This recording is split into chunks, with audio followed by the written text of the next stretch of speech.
It's Messi! It is the cleanest of clean finishes from the best on the planet. It's time for the biggest sports stories. Liverpool, the champions of Europe, are top of the world. The biggest interviews. That such a great spectacle is ruined by such thuggish behavior. And all the analysis right here. He's the one player that has the arrogance to think that he can play in any stadium in the world and any pitch in the world in front of any player in the world and take them on. Every weekday, it's my sport, it's your sport. It's ZiFM Sport. Let's join the team for the biggest show in the world of sport on ZiFM Stereo. My station, your station. Wacky Wednesday it is. Good evening and welcome to It's Zimbabwe, your favorite sports show on your favorite station, ZiFM Stereo, my station, your station.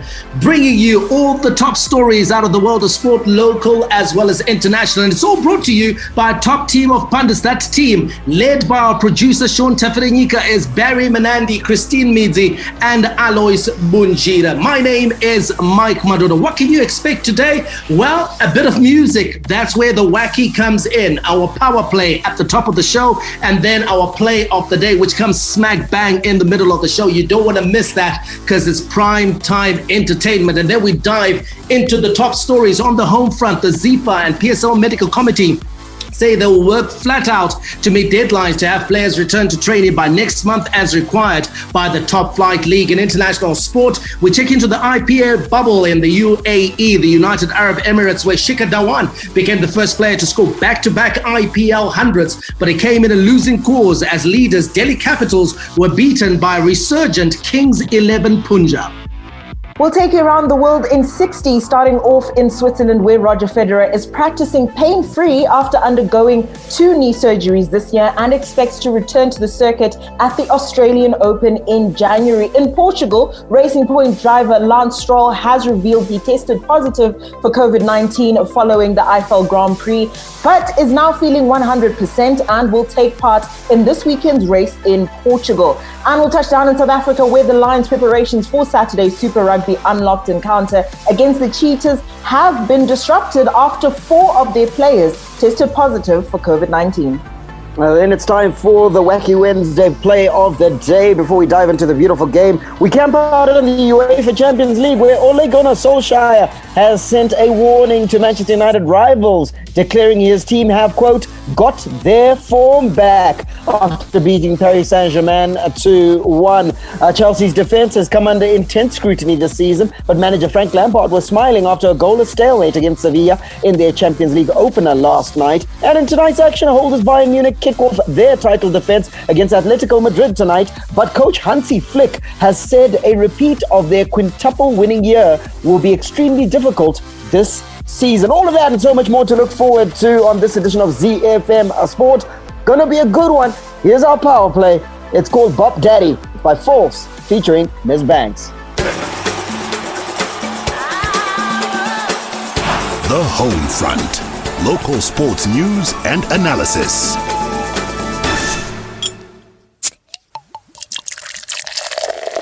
From Rufaro to Barberfields, Mandava to Nyamunga, all the perfect moments in the Castle Lager Premier Soccer League come together on ZiFM Sport.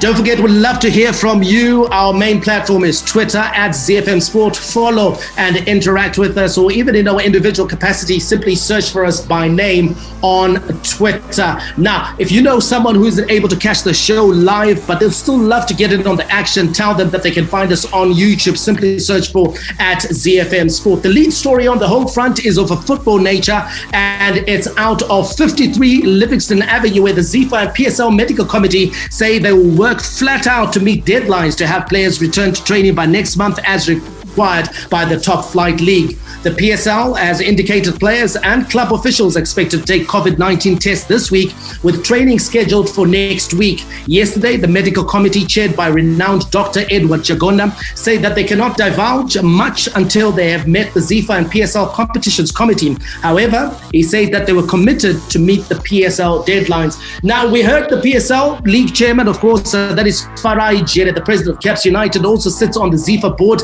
come out and say that action will return in the month of December. 2-week competition in the bubble at the cost of $1 million. Barry, that sort of cost for 2 weeks smacks of tokenism and perhaps not even worth the investment in some quarters. Yeah, no, definitely not worth the investment, because $1 million is a life-changing amount in the life of football clubs in this country. So if those funds go directly into the coffers of clubs, suddenly it changes the entire narrative. For a 2-week tournament, I think it's expenditure that we can ill afford.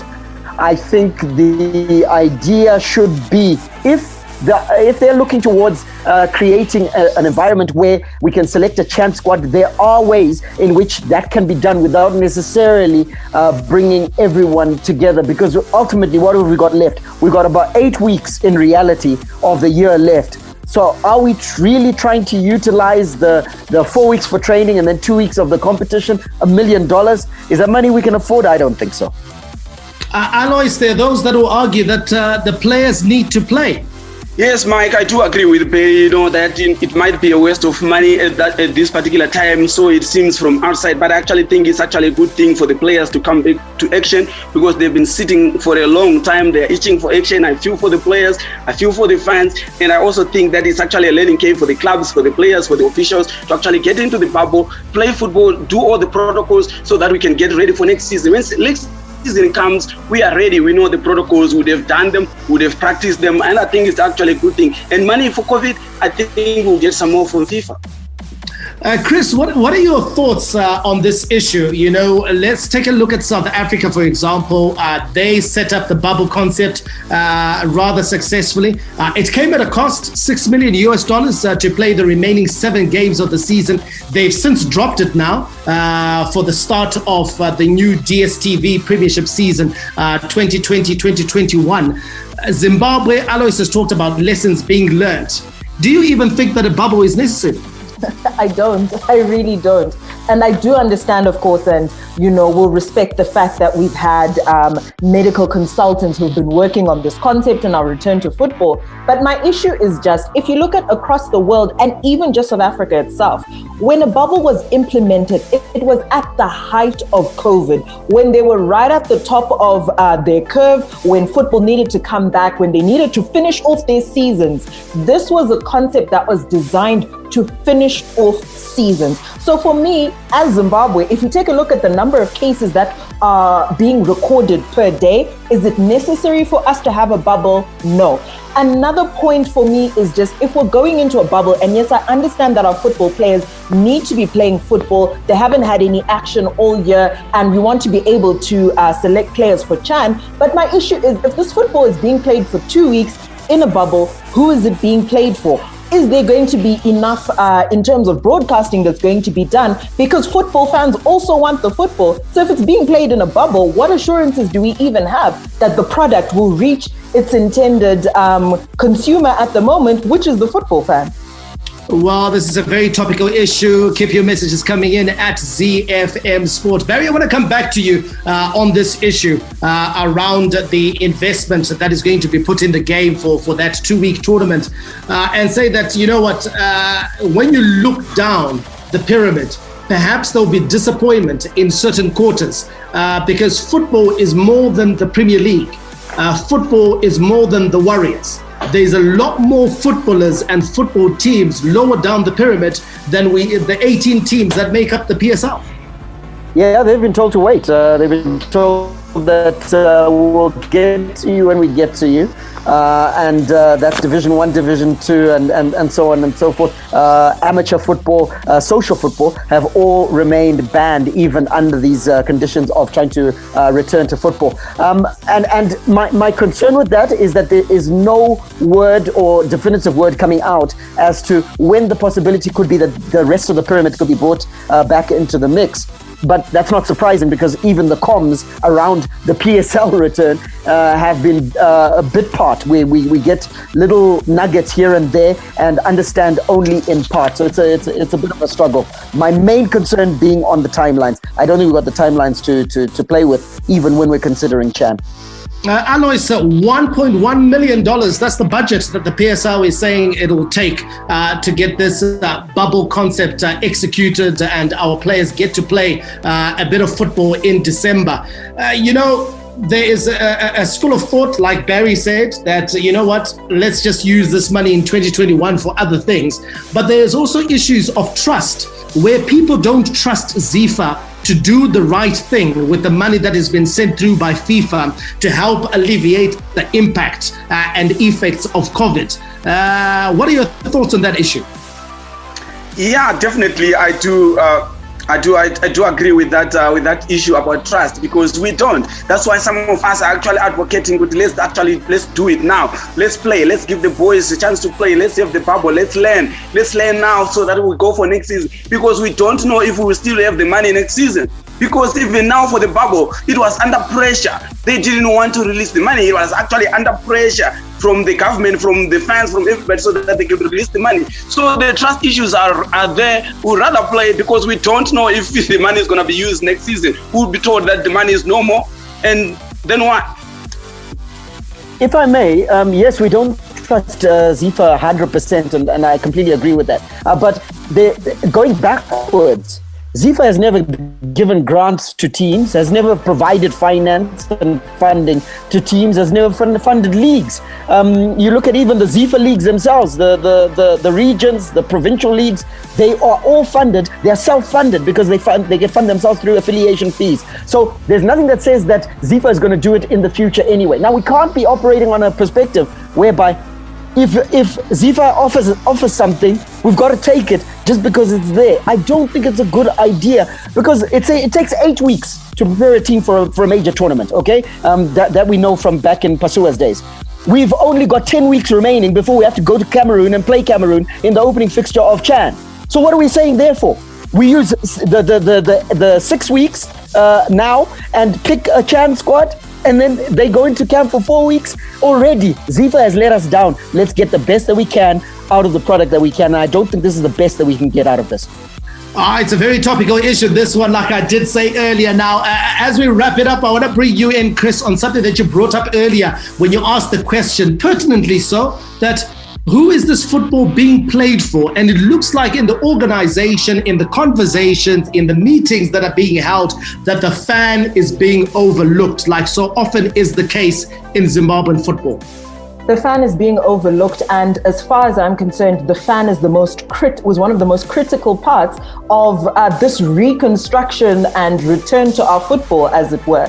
And this is because I think it's an oversight that's being made, because we don't think about football as a product. We don't think about it as something that's intended for a consumer at the end of the day. And we're not thinking about it like a business. We're not thinking about it like something that's supposed to be profitable. If it's a 2-week tournament, if there was access to broadcast on multiple platforms, if for I don't know, obviously it's in a bubble, so we can't have fans at the stadiums, there needs to be some sort of access given to the fan. It's important, yes, that our players play, but football is a product and it needs to be delivered to the consumer, and that consumer is the football fan.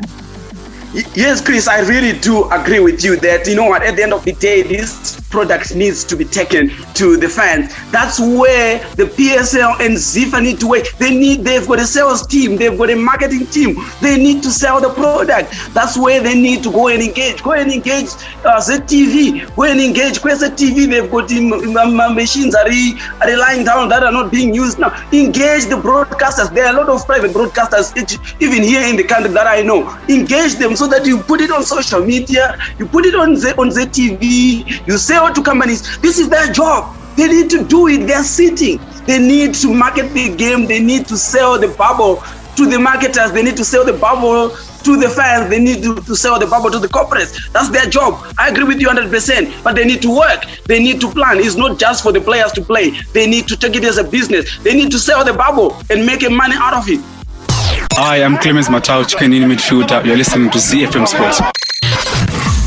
We start our local sports news roundup with cricket, where Zimbabwe national cricket team captain Chamuchi Baba is confident of upsetting Pakistan in their limited over series this month. Chibaba and his team arrived in Islamabad yesterday ahead of the tour that features 3 T20 internationals and 3 one-day internationals. The last time Zimbabwe toured Pakistan, they were whitewashed in both versions of limited overs, but they did manage to put up some competitive performances. On to boxing news now. Derek Chisora regards Alexander Usyk as a monster, but says Vasily Lomachenko's loss will have provided a warning to the Ukrainian pound-for-pound star. The Zimbabwean-born British heavyweight will fight Usyk next Saturday, and Chisora admits he must find a way to overcome the former cruiserweight king's razor-sharp skills. Usyk's compatriot Lomachenko suffered an upset defeat to Teofimo Lopez last weekend, which have exposed rare vulnerability, and Chisora has questioned whether his revered opponent could also find it hard to produce his finest performance without any fans. We wrap it up with athletics news, where preparations for one of Africa's top marathon events, the Econet Victoria Falls Marathon, set to be virtually held on the 13th of December, are gathering pace, with the organizers roping in renowned race tracker Sports Split. The race will be virtually held due to movement restrictions imposed as a result of COVID-19 pandemic. Now, Econet said despite travel restrictions and social distancing measures now observed globally, this year athletes will still be able to participate in the marathon virtually by simply registering and running the marathon from any country in the world. Hi, this is Mike Madod, and you can catch me and the team for all the latest breaking news out of the world of sport, local as well as international, on your favorite station, my station, your station, ZiFM. We are Z-Team on ZiFM Sport. Z. From the front of the grid to the back of the net, it's ZiFM Sport. International Sports News Roundup, where the world comes out to play. Remember, later in the show, we'll be taking in coverage of the UEFA Champions League, throwing back to yesterday's matches and looking forward to tonight's matches, which are on, and Liverpool will be taking part, as well as defending champions Bayern Munich. That comes up in the second half of the show, but first, sports news, where we've got T20 cricket in the shape and form of the IPL. Now, Shikhar Dhawan became the first player to score back-to-back IPL hundreds, but it came in a losing cause as leaders Delhi Capitals were beaten by a resurgent Kings 11 Punjab. The Delhi opener scored his first T20 century in the victory over Chennai Super Kings on Saturday in his 265th innings in the format, and number 2 came along just 3 days later from just 57 balls and batted through to take the Capitals to 164 for 5. So the Capitals in their innings, 164 for 5, as I said earlier. Dhawan with that 106 not out. Shami taking 2 for 28. Kings 11 Punjab, very resurgent team. This one, 167 for the loss of 5 wickets. Puran of 53 runs. Glenn Maxwell, the big show, with 32 runs. And KG Rabada taking 2 for 27, meaning the Kings 11 Punjab won by 5 wickets. Cricket pundit Ajit Agakar says it was a strange batting performance by Delhi. Yeah, and what a good performance today. I mean, if you take out Shikhar Dhawan's 100, I think everything else that they did was just spot on. I mean, they would have liked to do it a bit more easy, lose less wickets, because there were some soft dismissals there. But they've dominated this game, and you've got to give them a lot of credit. I think from where they were languishing to where they are at this point, a really good Delhi team. So, okay, perhaps the runs were not, Delhi got a few less, but Punjab have done it quite comfortably for a change. Z. Mikey, it's stunning, the performances that we've seen at this IPL. And then if we specifically zone in on the Kings 11 Punjab, they are a resurgent team since the return to action of Chris Gayle. He's been immense for them. Yeah, he's been immense, Barry, and he's the one who actually gave impetus to their chase, because even though he wasn't like the top scorer or anything, but he made his runs fairly quickly. He needed just 13 balls to make 29, and he took 25 runs off Etusham Deshpande over. So he gave them the momentum that they needed to stay ahead of the required run rate in that chase. But I do agree with Ajit Agaka in that it was a very strange sort of innings from the Delhi Capitals, because anytime you have one of your batsmen make a century in T20 cricket, you fancy that side to go on and win the match. And you also fancy the contributions from the rest of the other batsmen to amount for a bit more than just 58 runs, which is what they managed to put on the board to support Shikhar Dhawan. So they kind of like left at least 30 or 40 runs on the board there. And perhaps the fact that Shikhar Dhawan was going great guns and playing well meant that the other batsmen absconded their responsibilities to score quickly and to score aggressively. Yeah, and in truth, strange is the right word. Weird, bizarre are other words you could use, because in truth you need to build upon an innings like the Delhi Capitals managed to get. But nonetheless, Kings 11 Punjab still had to mount a chase, and mount a chase they certainly did. They've got a bit of character now in this Kings 11 Punjab team, Chris.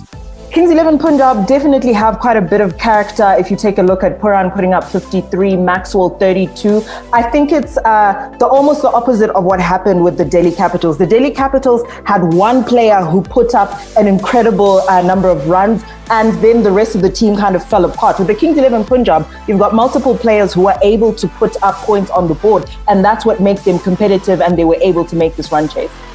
The Delhi Capitals themselves, Mike, still top of the table. So you and Ajit Agaka saying that it was strange to watch the Delhi Capitals almost not back up a phenomenal innings in that fashion, even though they're table toppers. It makes it, I think, a little bit more weird, because of the top table topping team that should perform a lot better through the order. Yeah, listen, the Capitals do well because they're a team, they're a unit, and that's what's led them to the top of the standings right now. But you cannot write off the other teams. Like Kings 11 Punjab has got star quality. Chris Gale, one of the most destructive batsmen, I think is the top scoring batsman in T20 cricket. Glenn Maxwell, the man you called the Big Show. So they got genuine match winners in that side, and they were written off just barely a couple of weeks ago. Kings 11 Punjab, they were stuck at the bottom of the standings. Now they're up to 5th with the realistic prospects of actually making it into the playoffs. So they've mounted something of a comeback, and the big question is, can they keep it going? Because it's now 3 victories in a row for Kings 11. Can they make it 4? Can they make it 5 and creep up on the teams at the top of the table? Yeah, and those 3 victories coming on the back of the man who we keep talking about, who's Chris Gale, coming back into competitive action. So Kings 11 Punjab looking good for the money and possibly making it into the semi-finals. So we'll see how that one plays out. They've still got ahead of them the Kolkata Knight Riders, who are in 4th position. In 3rd are the Royal Challengers Bangalore, who are sitting on 12 points. Equal number of points with the Mumbai Indians. All those 3 teams having played 9 games. Delhi Capitals on top of the standings with 14 points, having played 1 game more than the 3 behind them. So that's what it looks like in the IPL, in the Dubai bubble of the IPL.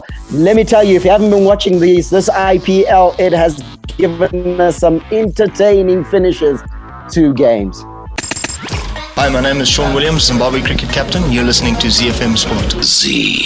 Only DSTV brings you the very best football action. Catch all the action from the most popular league in the world, the English Premier League, with some of the world's biggest stars in Sadio Mane, Harry Kane, Sergio Aguero, and Virgil van Dijk. Oh, they did it! I cannot believe it! Catch all the action on the brand new Super Sport Premier League channel on channel 223. We have the world's best football, only on DSTV. Around the world in 60 seconds. International sports news.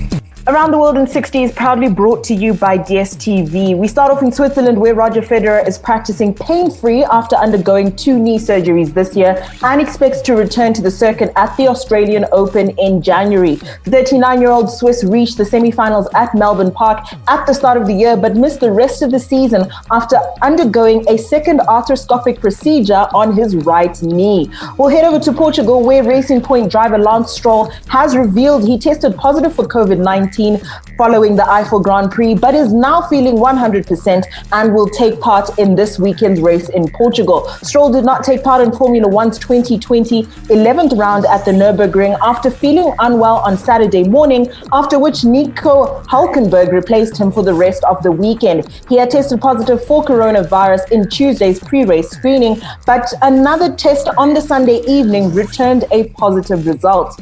We'll touch down in South Africa, where the Lions' preparations for Saturday's Super Rugby Unlocked encounter against the Cheetahs have been disrupted after 4 of their players tested positive for COVID-19. The Johannesburg franchise said the players who were not named have been pulled out of the squad preparing for Saturday's match at Ellis Park. The men from Johannesburg are desperate for a win, having started their campaign with narrow losses to the Sharks in Durban and the Stormers in Cape Town. Hi, my name is Rune Shamba, Mytoria's super striker. You're listening to ZiFM Sports. The big leagues, the big teams, the big players. The beautiful game on ZiFM Sport.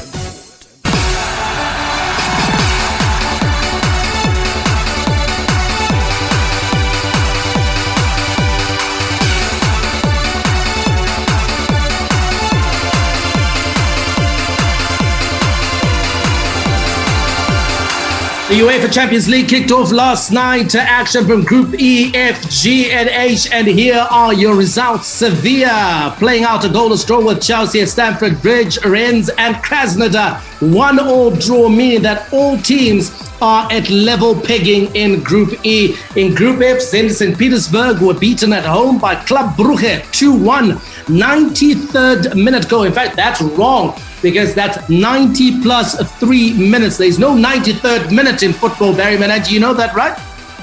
Yes, I do. I thought I could catch you out. So 90 plus 3 minutes there for the Belgian side. Lazio, brilliant, versus Borussia Dortmund 3-1. They won that game. Dynamo Kiev in Group G lost at home to Juventus 2-0. Barcelona ran away with it 5-1 over Ferencvarosi. In Group H, PSG stunned by United 2-1, and RB Leipzig victorious versus Istanbul Başakşehir 2-0. Now, obviously, the big story of the night is from Paris, where Ole Gunnar Solskjaer sent a warning to Manchester United's rivals, declaring his team have got their form back after that 2-1 win in Paris. Marcus Rashford firing United to another memorable victory in the French capital. Let's hear from Ole Gunnar Solskjaer. I think the performance was good. I thought we deserved to win it. We created chances. Of course, we lost Eric, we lost Harry. Mason isn't ready yet, so we made a little change. We've got players who can play with. We've got players that can play split strikers. So we're thinking that they could do some damage. And Axel, first game in 10 months, Alex debut, so we thought we'd wanted to protect him a bit as well with playing a back 3 or a 5, whatever you like, and I thought it worked well. Alois, United making a very brilliant return to the UEFA Champions League. You didn't participate in the Champions League last season, but United this time back with a big result in Paris. Yes, Mike, when I predicted a 2-2 draw, it was just a result that I was just taking from the wind. It was not coming from belief, to be honest. It wasn't coming from belief, it was coming from a fan, with the, but I was pleasantly surprised with the way Manchester United played. They changed formations, they played in a different way. They played a different game to what I was expecting. And also, luckily enough, PSG didn't arrive. They didn't come to the game. They didn't come to the party. When you look at Mbappe, when you look at Neymar, they were pale shadows of themselves. They were not really as sub as they should be. I think that was actually to the advantage of Manchester United. But anyway, Manchester United got the result. 2-1 was actually an expected result, but they can take home 3 points. I think for us, it's actually 6 points. That was a 6 points. We'll see what happens. But I think it was one game that we were not expecting to win, but Manchester United won it. We can take 3 points. Chris, this coming after United lost 6-1 a couple of weeks ago to Tottenham Hotspur at Old Trafford. Last weekend, emphatic over Newcastle in the dying minutes, 3 goals scored there to ensure a 4-1 victory. They've now beaten PSG. Has United turned a corner? I think they're starting to turn a corner. I think that Ole Gunnar Solskjaer is doing a bit more work. I think he's learning his players a bit more. Also, it's great to see that they're working a bit more on the areas that we've been struggling quite a bit. Like you mentioned, that 6-1 defeat. The Manchester United defense has been absolutely poor the start of the season. But if you take a look at last night, we saw an organized defense. They were consistently, for me, throughout that game, you could see that defense, they were organized, they were compact. And just seeing that is a completely different Manchester United defense that we've been seeing this start of the season. So for me, just seeing those tweaks from Solskjaer and some of the new players that he brought on, Tuanzebe, great performance from him. I think Solskjaer is learning his people and he's learning what he needs to do and learning the lessons from previous games. Axel Tuanzebe, definitely impressive for United, profiting, of course, from the absence of regular skipper Harry Maguire, who was out injured for this game.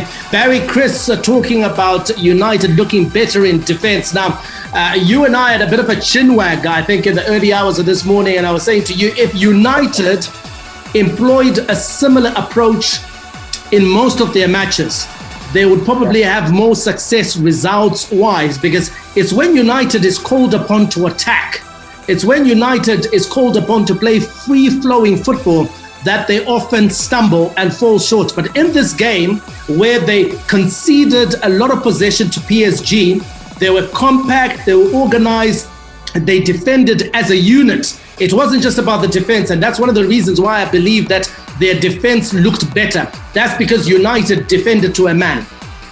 They defended to a man, and everybody put the work in. Whereas, in contrast, Paris Saint-Germain was very static. Even when players were receiving the ball, they were receiving and stopping. So that sort of played into their hands. United, though, were fantastic in allowing PSG into areas that wouldn't hurt them. So out wide, they were allowed to have the ball there.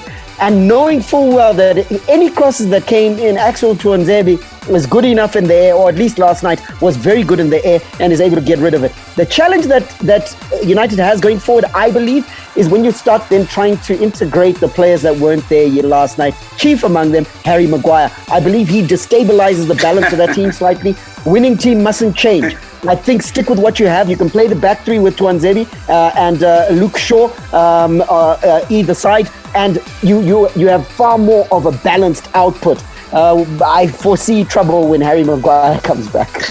Let's go to Paris, Alois, and talk about PSG. Is it time, guys, that we started having the very uncomfortable conversation around Kylian Mbappe? Because anytime after 4 or 5 years, people are still talking about potential in a player, then you've got to ask questions, because all I hear is potential. He's the next big thing. He's going to be the big thing. He's the new Messi. He's the new Ronaldo. And yet, to be honest, for the last 2 years, I haven't seen it. Yeah, Mike, you're very right. I think he has stagnated a little bit because he had so much potential. Like you're saying, yes, we were talking about it 2 years ago. But by now, he should be delivering. 21 years old at that age, playing for PSG, big club. He has got everything going for him. He has got the body, he has got the pace, he has got everything. He should be destroying teams, to be honest. Teams are supposed to be quaking at the sight of Kylian Mbappe by now. But he hasn't really delivered to the best of what we would have loved to see, because when you look PSG, even at club level in France, he hasn't really set it ablaze as well. We have talked about it, that PSG are just a cut above the other teams, and he hasn't set it ablaze. So I think you are very right. It's time that he should start delivering. He should be aiming for the Ballon d'Or right now, not potential. We should be talking about him winning the Ballon d'Or, according to what we have been talking about for the past 2 years. Chris, is it because people are eager for a new star in world football? People are eager for the next generation that takes over from Messi and Ronaldo, that we are beginning to desperately look for stars. So Mbappe has been talked about as the guy who's going to win several Ballon d'Ors, and yet he hasn't looked like he's anywhere close to winning the Ballon d'Or.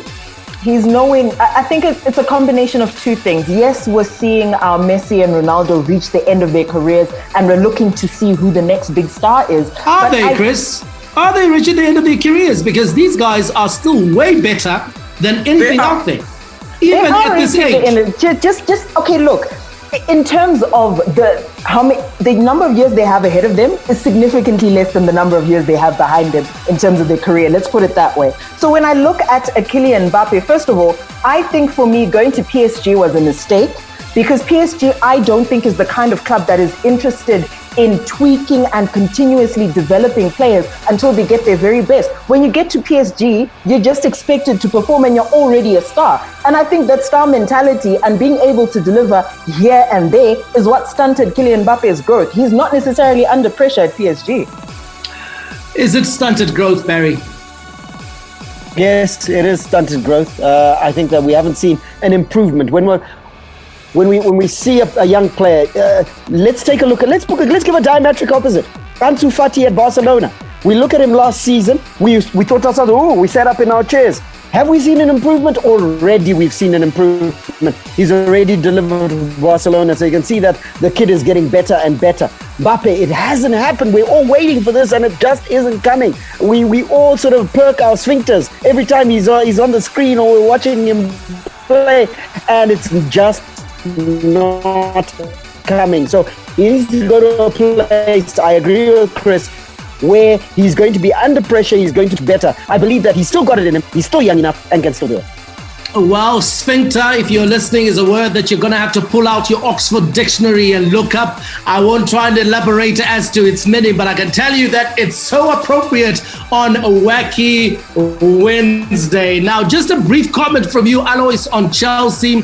Chelsea drawing with Sevilla, a goalless draw.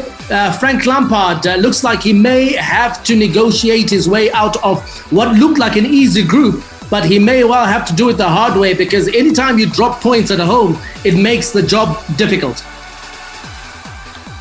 Yeah, his job is difficult. We know that Sevilla, they are not an easy customer, but at least if you are at home, get some points. But I was actually happy that they actually got that point, because at some point they could have lost. They could have lost the match anyway to Sevilla. He has done well. He has got a good team, I should say. He's capable. The thing about this COVID period, Mike, is there are no fans. So sometimes that warm atmosphere is taken away. So whether it's at Stamford Bridge or it's in Spain, they might just go and say we are going to compete. So they will tell themselves, okay, they came here with rules, so we can also go there. So I don't know, but to be honest, I think Chelsea have got a good team, and he doesn't have any excuse not to proceed from this group.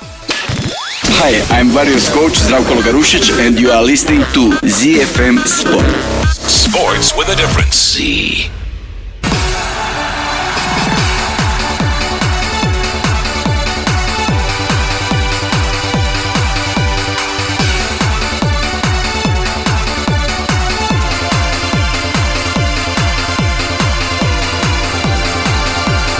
There's action tonight in the UEFA Champions League. It's groups A through to D.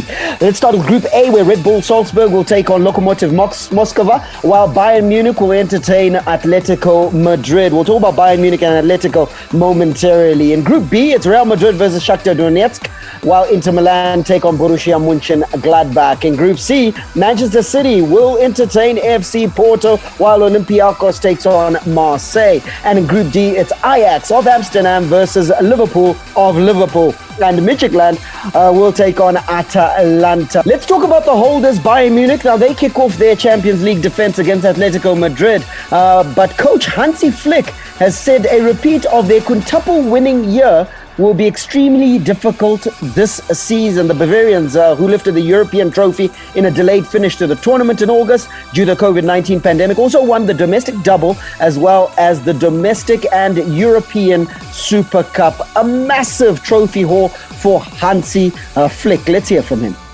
I believe the Champions League is for each player and the whole team. Both teams very special. Especially to play in the first match against Atletico Madrid is a highlight. In 9 years with Atletico, Diego Simeone has managed to develop a team with the best defense that exists in Europe. They stand very compact, very disciplined, play very defensively against the ball. When they lose the ball, they are also very aggressive, directly putting the opponent under pressure. Through Luis Suarez, they have enormous quality up front. That's why it's also very important that we occupy this position very well, that we do the same as them, so we can put the opponents compactly under pressure like we have done before. really bring our strength into the match. It will be a match to watch because at the end they perform on the field what their coach radiates and act with a lot of passion on the field. That's why I'm looking forward to the match. Die letzten 9 Jahre einen herausragenden Job gemacht hat. To borrow one of the words you use a lot, Alois Bunjira, this is certainly, or was certainly, a swashbuckling Bayern Munich last season. And Hansi Flick says that it's going to be difficult to repeat. You reckon you agree with it?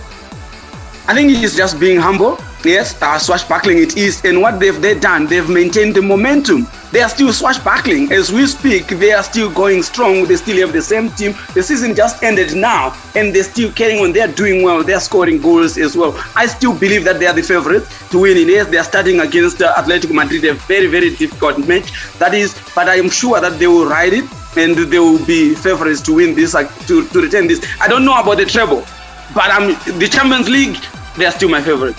Alois is asserting there, Chris, that it's basically the same team, but they've lost Thiago Alcantara, Ivan Perisic, and Felipe Coutinho. The difference being that they brought in quite a bit of talent as well, isn't it?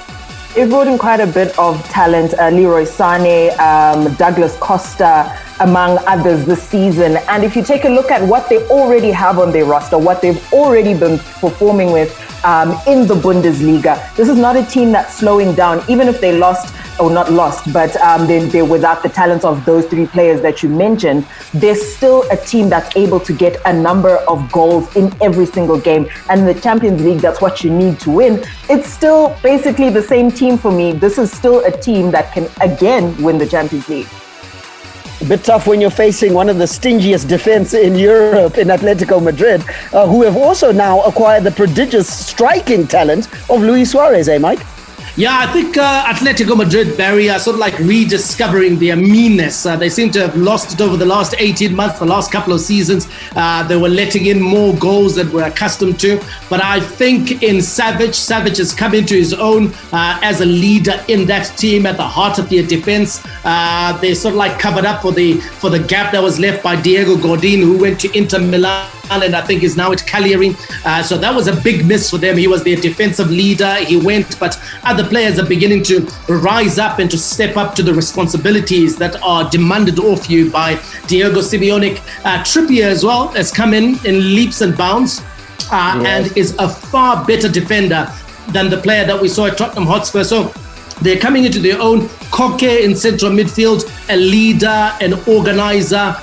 Saul Niguez as well, another classy operator in central midfield. So they are a team that's competitive, but I still expect Bayern Munich to dominate possession. I expect Bayern Munich to do all the playing, and I expect Atletico Madrid to try and hit them on the break. And of course, you mentioned Luis Suarez. He's a guy who needs very few chances to stick the ball in the back of the net. And Bayern Munich will be very wary of any chances that Atletico Madrid are able to create. All right, before we look at the game that's happening in Amsterdam, where Ajax is taking on Liverpool, let's get some predictions, guys. Alois, you go first. I'm going with Bayern here. 3-1 to Bayern. 3-1 to Bayern. Chris? I'm going same 3-1 to Bayern. 3-1 to Bayern. Mikey? 2-1 to Bayern.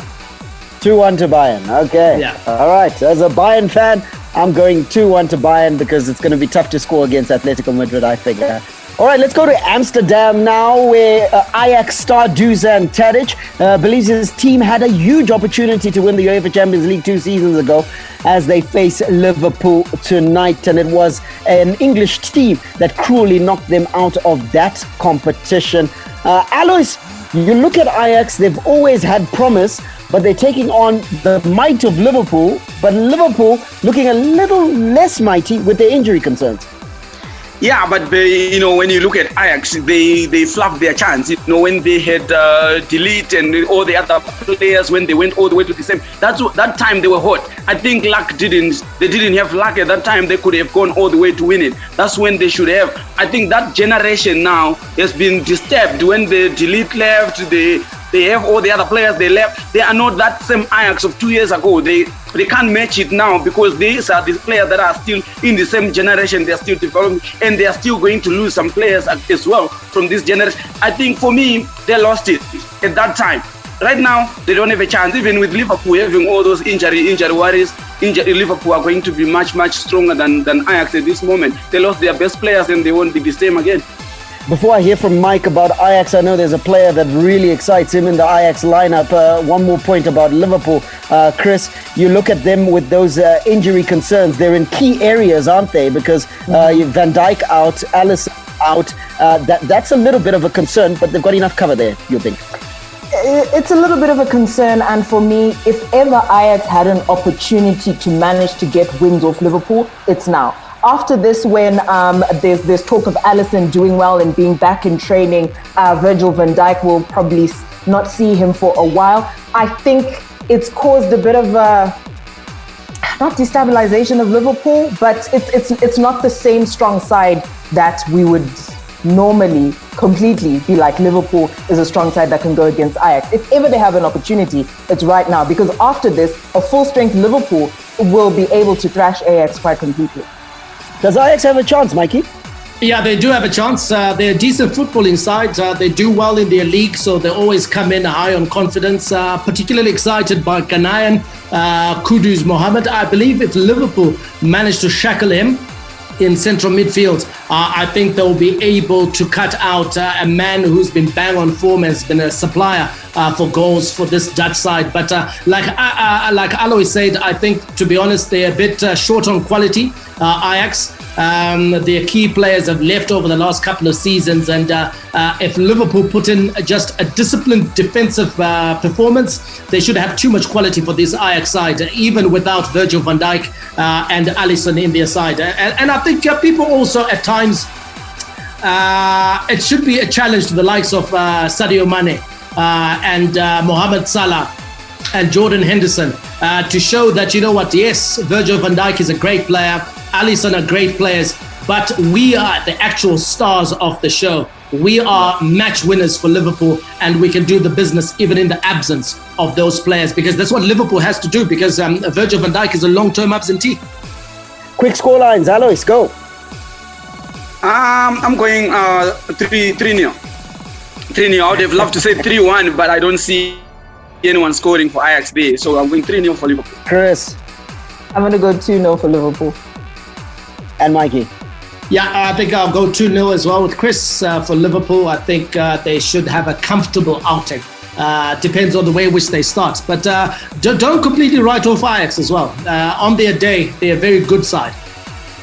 I'm going 3-1 to Liverpool. Ajax to score because they're a good side. They do have something going forward. Nonetheless, going forward, we can't because we're out of time. We got to go. We'll catch you tomorrow for our shortened edition of ZiFM Sport. Don't miss out on that. For now, may God richly bless you. That's my story, and I'm sticking to it. Manande, out. And it's Messi! It is the cleanest of clean finishes from the best on the planet. The biggest sports stories. Liverpool, the champions of Europe, are top of the world. The biggest interviews. That such a great spectacle is ruined by such thuggish behavior. And all the analysis right here. He's the one player that has the arrogance to think that he can play in any stadium in the world and any pitch in the world in front of any player in the world and take them on. Every weekday, it's my sport, it's your sport. It's ZiFM Sport on ZiFM Stereo. My station, your station.